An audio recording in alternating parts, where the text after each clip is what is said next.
জিব্রাইল আমিন আসছে রাসূল করিমের কাছে। ইন্তেকাল গ্রহণ করার 4 দিন আগে সালাম দিলেন, দরজায় করাঘাত হলো। কে? আমি জিব্রাইল। আল্লাহর নবী বললেন, আয়েশা রে, ভিতরে অন্তরম হলে চলে যাও, জিব্রাইল আমিন আসছে। মদিনাতে যদি কোনোদিন যান, বাবে জিব্রাইল সেই দরজাটা এখনো আছে, যেই দরজা দিয়ে নবীর কাছে জিব্রাইল আমিন আসছে 22,000 বার। দাহিয়াতুল কালবির সুরত নিয়ে নবীজির কাছে আসতেন। হযরত জিব্রাইল আমিন এসে সালাম দিয়ে বসে গেলেন। মানবের বেশে জিব্রাইল বসে গেলেন।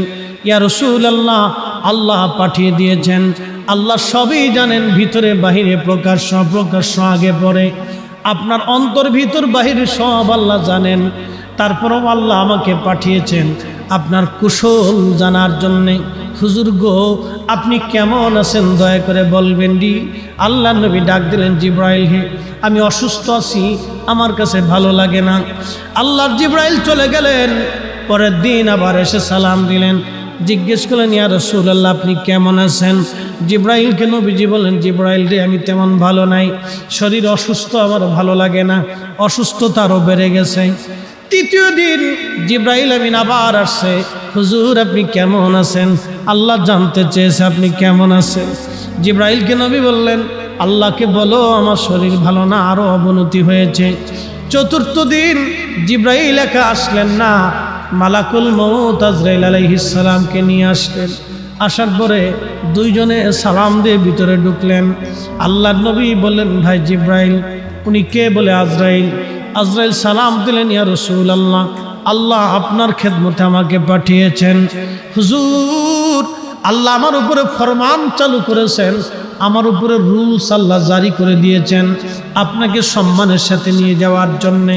ইয়া রাসূলুল্লাহ, ইয়া হাবিবাল্লাহ, তবে আল্লাহ পাক এটাও বলে দিয়েছেন, আপনি অনুমতি দিলে আপনার জান আমি কবজ করব, অনুমতি না দিলে আমি আজরাইল ফিরে চলে যাব। আপনার যতদিন মন চায় ততদিন আপনি দুনিয়ার মধ্যে আপনি উম্মতের মাঝে আপনি থাকবেন। একবার আওয়াজ তুলে বলা যাবে কি আল্লাহু আকবার? একটু বুঝেন তো, আজরাইল নবীর দরবারে বললেন, হুজুর আপনি অনুমতি দিলে আমি জান কবজ করব, অনুমতি যদি না দেন আমি ফিরে চলে যাব। আপনার যতদিন মন চায় আপনি ততদিন বেঁচে থাকবেন।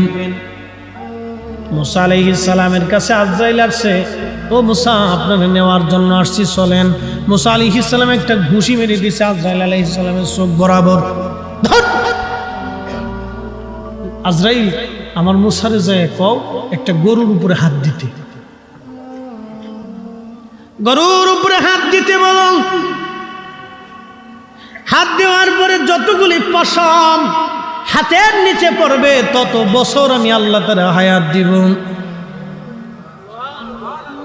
যাও, যে জিজ্ঞেস করো সে থাকতে চায় না, চলে আসতে চায়। আজরাইল আলাইহিস সালাম গেলেন, ও আল্লাহর পয়গম্বর, আল্লাহ পাঠিয়েছেন আপনার কাছে একটা কথা জানার জন্যে। আপনি একটা গরুর উপরে হাত দিবেন, হাত দেওয়ার পরে আপনার হাতের নিচে যত পশম পড়বে তত পশম পরিমাণ হায়াত, তত বছর আল্লাহ আপনার হায়াত দিবে। মুসা নবী বলেন, আজরাইল তারপরে কি হবে? বলে, তারপরেও আপনার মরণ হবে, মরণ থেকে পালানোর মতো কোনো রাস্তা নাই। মুসা আলাইহিস সালাম বলেন, আজরাইল তাহলে আর দেরি করেন না, নিয়ে চলে যান। বুঝছি থাকা যাবে না, অতএব কিলিকিলি করে লাভ নাই, ঘুষাঘুষি করে লাভ নেই, লয়ে যাবে। বুঝছি থাকার আর সুযোগ নেই। কিন্তু আমার রাসূলের দরবারে আজরাইল এসে বিনয়ের সাথে বলে, হুজুর আল্লাহর ফরমান আমার উপরে, আপনাকে অতীব সম্মানের সাথে নিয়ে যেতে হবে, যদি আপনি অনুমতি দেন।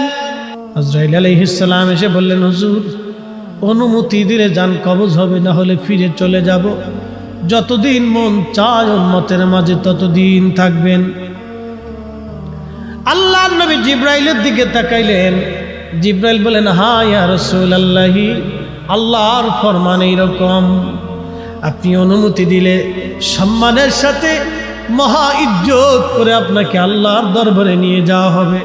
নবী গো, আপনি অনুমতি না দিলে আমরা ফিরে চলে যাব। যতদিন মন চায় ততদিন আপনি উম্মতের মাঝে বেঁচে থাকবেন। তবে জিব্রাইল ডেকে বলেন, হুজুর, তবে আল্লাহ আপনার দিদারে আগ্রহী হয়ে আছে। আহা, আমার মালিক আমার আল্লাহ, আমার খালিক আমার রব, কুল মাখলুকের রব, সপ্তম জমিনের রব, সপ্তম আসমানের রব, সপ্ত জমিনের রব, সপ্ত আসমানের রব। এই জমিন ও আসমান ঘিরে রেখেছে পানি, পানি ঘিরে রেখেছে বাতাস, বাতাস ঘিরে রেখেছে হাইকাল, হাইকাল ঘিরে রেখেছে কুরসি, কুরসি ঘিরে রেখেছে আরশে মুআল্লা। একবার জোরে বলা যাবে কি আল্লাহু আকবার? পৃথিবীর 13 লক্ষ গুণ বড় হলো একটা সূর্য, 200 কোটি সূর্যের সমান একটা ব্ল্যাক হোল, 10,000 কোটি ব্ল্যাক হোলের মতো নক্ষত্র দিয়ে একটা মিল্কওয়ে আল্লাহ বানাইলো। এই মিল্কওয়ের ও গ্যালাক্সির মতো মহাশূন্যে 10,000 কোটি মহাবিশ্ব, এরপরে মহাশূন্য, তারপরে প্রথম আসমান, তারপরে আরো 7টা 6টা আসমান আল্লাহ বানাইলেন। এর ভিতরে আর কি কি আছে আমাদের জানা নাই, জানা নাই, জানা নাই। আপনি যেই জমিনের নিচে বসা, এই জমিনের নিচে আরো 6টা জমিন আল্লাহ বানাইলেন, নিচে কি আছে আমাদের জানা নাই। তবে আমাদের সমুদ্রের মতো এইরকম বড় বড় সমুদ্র ওই জমিনেও আল্লাহ বানায় রেখেছেন। এই মালিক আমার আল্লাহ, আল্লাহ, আল্লাহ ডাক দেখা হাবিব, হাবিবকে যায় বলো আমি আমার হাবিবের অপেক্ষায় আগ্রহী হয়ে আছি। আল্লাহ জিব্রাইল বলেন, হুজুর, আল্লাহ আগ্রহী হয়ে আছেন আপনার দিদারের আশায়। আল্লাহ নবীর চোখের পানি চলে এসে বলল, জিব্রাইল, তাহলে আর দেরি করবেন না, নিয়ে চলে যান আমার আল্লাহর কাছে। আমি আর একটা মুহূর্তের জন্য দুনিয়াতে থাকতে চাই না, আমি আমার মাশূকের দিদারে চলে যেতে চাই। একবার জোরে বলা যাবে কি ইয়া রাসূলুল্লাহ?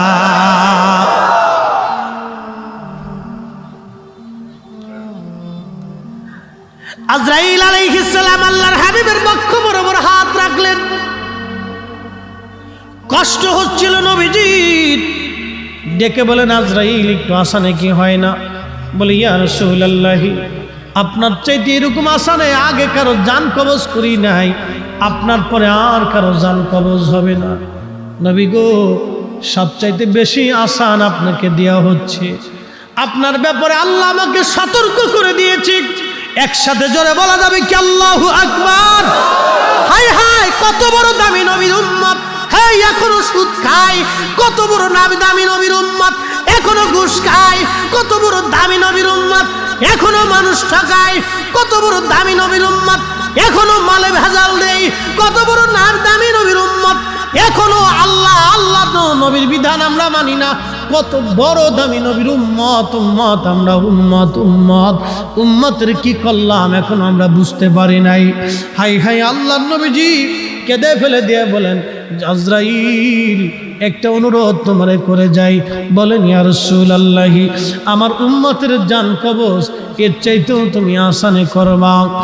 আজরাইল ডাক দিয়ে বললেন, হুজুর, আপনার উম্মতের ভিতরে যারা নেককার, তারা মায়ের কোলের মধ্যে যেইভাবে ঘুমায়, একটা সন্তান ঘুমায় পরে মার কোলের মধ্যে ছেলেটা বুঝে না, ওইভাবে আমি জান কবজ করে নিয়ে আসবো, সে বুঝবে না। ইয়া আইয়াতুহান নাফসুল মুতমাইন্না তুরজিই ইলা রাব্বিকি রাদিয়াতাম মারদিয়া ফাদখুলি ফি ইবাদি। একসাথে জোরে বলেন আল্লাহু আকবার। ফাদখুলি ফি ইবাদি ওয়াদখুলি জান্নাতি। একবার জোরে বলেন মারহাবা। আল্লাহ কিন্তু ডাক দিয়েছে, ইয়া আইয়াতুহান নাফসুল মুতমাইন্না, হে প্রশান্ত আত্মা, হে বিকলবিন সালিম, তুমি হৃদয়টাকে পরিশুদ্ধ করেছো। হে পরিশুদ্ধ আত্মা, তুমি গুনাহ করো নাই, করলো মাপ চাইছো, ক্ষমা চাইছো। হে বান্দা, ফিরে আসো, চলে আসো, তুমি আমি আল্লাহর দরবারে সন্তুষ্টির দিকে তুমি চলে আসো। যেখানে আমার ইবাদত গুজার বান্দারা ঘুমায় তুমি সেখানে চলে আসো। আমি আল্লাহ সন্তুষ্টির দিকে চলে আসো। আমি আল্লাহ তোমার উপর খুশি। আহা, আজরাইল বলে ইয়া রাসূলুল্লাহি, মায়ের কোলের মধ্যে সন্তান যেইভাবে ঘুমায় নেককার বান্দাদের মরণ সেইভাবে হবে। আল্লাহর ওলি যারা ইন্তেকাল করার পরে 40 দিন পর্যন্ত আল্লাহর আকাশের ফেরেশতারা আর পৃথিবীবাসী ওই গাছ তরুলতা পাতা মাছ কাটতে থাকে আর নদীর মাছ তার জন্য দোয়া করতে থাকে। একবার জোরে বলা যাবে কি সুবহানাল্লাহ। আদম নবী যেই দিন মারা গিয়েছিল 40 দিন পর্যন্ত আকাশে সূর্যগ্রহণ লেগেছিল। আদম আলাইহিস সালামের ইন্তেকালের পরে আকাশ বাতাস তরুলতা পাতা গাছ তরুলতা ফেরেশতারা কেঁদেছিল। আদম আলাইহিস সালামের ইন্তেকালের করার পরে আল্লাহ নবীর ইন্তেকালের পরে সব সৃষ্টিগুলি কেঁদেছিল। আপনারা জানেন না, নবী যেই দিন মায়ের গর্ভে তশরিফ এনেছিল সেদিন মাছ সমুদ্রের গভীরের মাছগুলি সমুদ্রের কাছের মাছের কাছে আসছে, বড় মাছগুলি ছোট মাছের কাছে এসে শুনছো আখিরি নবী রাহমাতুল লিল আলামিন মায়ের গর্ভে তশরিফ এনেছে। একবার জোরে বলা যাবে কি আল্লাহু আকবার।